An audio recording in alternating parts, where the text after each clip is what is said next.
With a shout of fury, Heracles sprang to his feet and went charging down the valley and up the other side.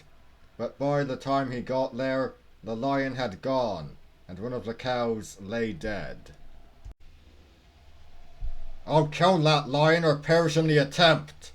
cried Heracles angrily, and he turned back towards the two strange maidens, but there was no one to be seen.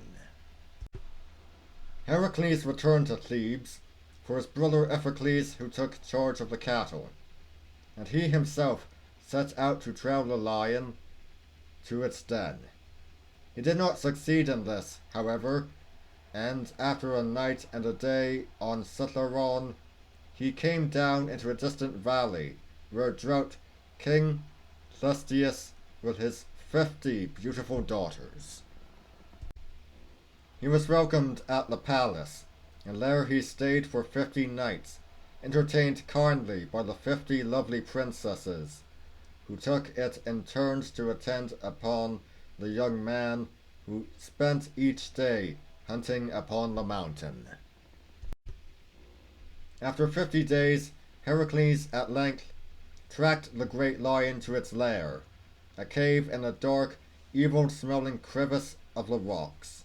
Armed with a great club of olive wood, cut roughly from a tree, which he had torn up by the roots, Heracles strode boldly into the cave.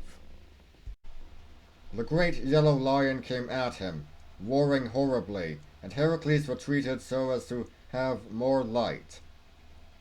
In the entrance to the cave he stood at bay, and as the lion leapt, he struck it on the head with the club, bringing it to the ground, where it stood, trembling all over while its head strayed from side to side from the force of the blow. Heracles struck once more, and the great beast lay dead before him. Then he pulled a knife from his belt and tried to skin it, but the hide was too tough. In vain he sharpened the knife on a stone, and even tried with the stone itself. It was only when he had cut out one of the terrible claws that he had an instrument keen enough for his task.